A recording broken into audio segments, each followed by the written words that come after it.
Assalamualaikum warahmatullahi wabarakatuh. Dengan saya Via dan kembali lagi di channel Motivator Milenial. Seperti biasa, saya ingin berbagi ilmu, wawasan, dan inspirasi untuk teman milenial.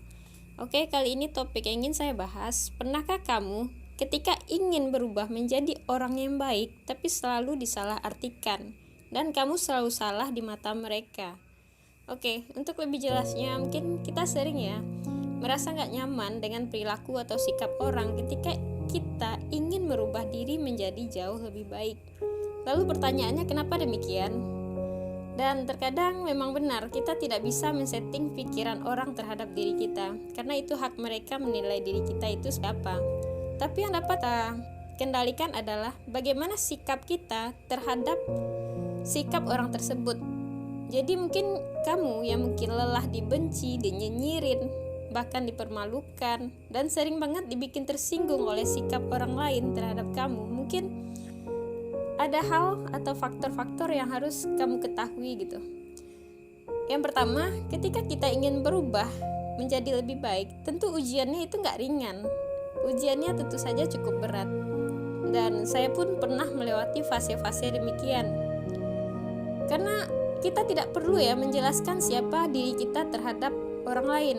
Karena orang yang tulus dan menyayangi kita tidak butuh itu. Dan orang yang benci tidak akan percaya apa yang kita katakan. Jadi percuma kita menjelaskan bagaimana kita, sikap kita, cara kita, perilaku kita terhadap orang lain. Dan itu gak penting. Oke, ketika kita ingin menjadi orang baik, kita seringkali bingung dengan perilaku orang-orang di sekitar kita. Mungkin ada yang berubah atau sering disalahpahami, sering disalahartikan gitu. Katakanlah ketika kita mungkin pemalas mendadak rajin, kita dibilang sok rajin. Ketika kita misalnya sering hura-hura tiba-tiba rajin atau alim gitu, dibilang sok alim. Dan banyak hal lainnya yang serba salah. Mungkin teman-teman pernah berada di situasi seperti ini. Kita selalu serba salah dengan perilaku orang lain terhadap diri kita. Padahal kita hanya ingin menjadi lebih baik terhadap orang tersebut. Dan terkadang kita sering menelan celaan atau hinaan dari orang-orang terdekat sendiri gitu. Mungkin teman-teman merasa lelah dan mungkin kita capek ya rasanya menahan hal-hal yang tidak kita inginkan. Seringkali kita dikecewakan oleh perilaku orang yang menyakitkan. Mungkin teman-teman merasa rapuh dan mungkin pernah menitikkan air mata, patah hati bahkan, dan sulit melupakan hal-hal tersebut. Itu wajar saja, karena sejatinya manusia tentu saja memiliki perasaan.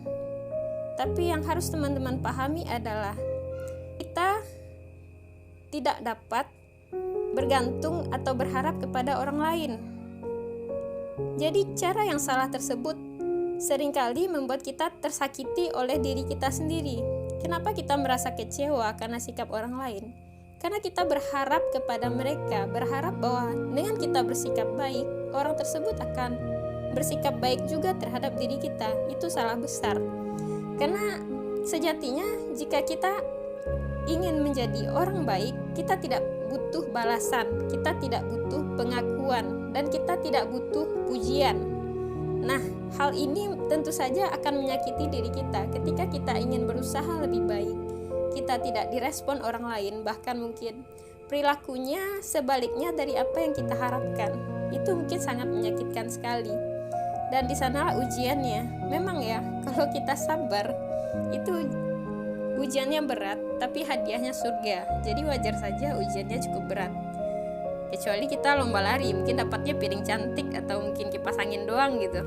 Ya, jadi ketika kita ingin berubah menjadi baik, artinya kita harus siap dengan apapun tantangannya, termasuk respon orang-orang di sekitar kita yang tidak bisa kita kendalikan, karena mereka bebas berpikir seperti apa mereka inginkan. Dan mungkin dari sanalah kita dapat memfilter mana orang-orang yang baik, yang tulus, dan percaya terhadap kita. Dan kita tidak butuh pengakuan bahwasanya kita sudah menjadi orang baik bagi mereka. Kita sudah menjadi orang yang mungkin bermanfaat bagi mereka. Kita tidak butuh itu. Sejujurnya saya pun baru beberapa hari melewati fase-fase tersulit tersebut. Dan inilah alasan saya membuat konten ini, agar teman-teman dapat memulihkan diri. Mungkin teman-teman pernah merasakan hal yang sama seperti yang pernah saya rasakan.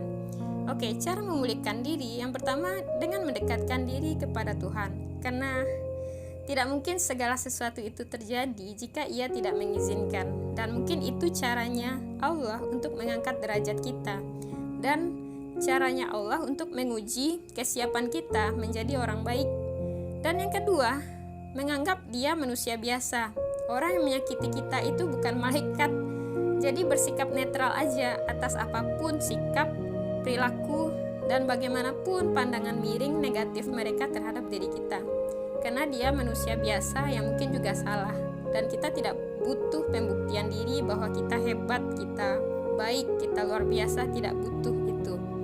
Dan yang selanjutnya, yang ketiga, menganggap itu cara Tuhan untuk menguji kita jauh lebih baik.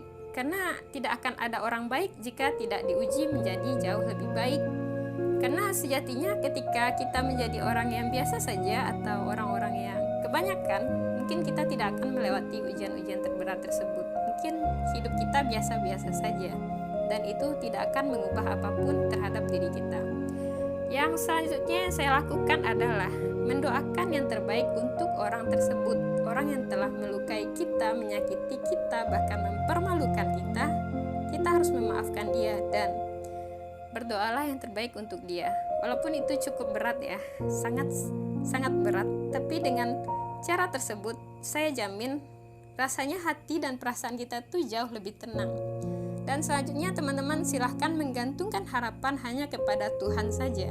Karena sejatinya kita hidup ini hanya berdua saja antara kita dan pencipta kita. Jadi kita tidak butuh pandangan orang lain, pendapat mereka terhadap diri kita, karena mereka hanya perhiasan dunia yang mungkin ada di antara kita, baik itu keluarga, saudara, sahabat, teman, siapapun itu, mereka hanya pelengkap hidup kita. Jadi jangan pernah berharap banyak terhadap. Saatnya untuk teman-teman move on.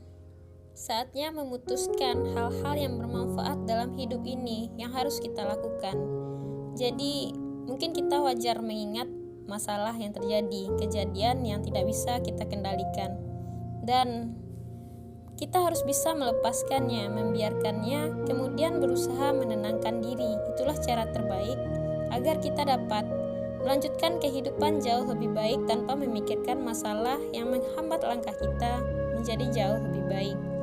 Karena berharap kepada manusia itu sia-sia saja. Dan ingat, apapun kata negatif yang teman-teman terima dari orang lain, sebenarnya itu akan kembali ke pemiliknya sendiri. Karena orang baik tidak akan mengatakan kata-kata yang kasar, tidak akan mengatakan kata-kata yang buruk. Justru orang baik, kata-katanya akan sangat meneduhkan hati. Jadi biarkan saja apapun anggapan orang terhadap diri kita. So, melalui masalah yang kita hadapi, sebenarnya itu secara tidak langsung cara Allah memberi gambaran kepada kita sifat asli dari orang tersebut. Dan jika kita sabar, kita akan mendapat pahala dari orang yang mungkin telah menghina kita, berprasangka terhadap diri kita, berperilaku buruk pada kita. Ingat, semua ini cara Allah untuk mengangkat derajat kita. Hanya paku yang lurus yang terus ditempa. Jadi, teruslah bersikap baik. Semakin banyak kita menyemai padi, mungkin yang tumbuh gak cuma padi, yang tumbuh bisa jadi ilalang, bisa jadi gulma, rumput liar, dan semua hal yang mungkin tidak kita inginkan, tapi tetaplah kita menebur benih kebaikan. Oke, mungkin itu saja ya. Semoga tips ini dapat membangun kepercayaan diri teman-teman, kesabaran teman-teman semakin terlatih, dan teman-teman dapat berpikir lebih positif lagi ke depannya. Oke, sekian dari saya Via. Terima kasih banyak. Assalamualaikum warahmatullahi wabarakatuh.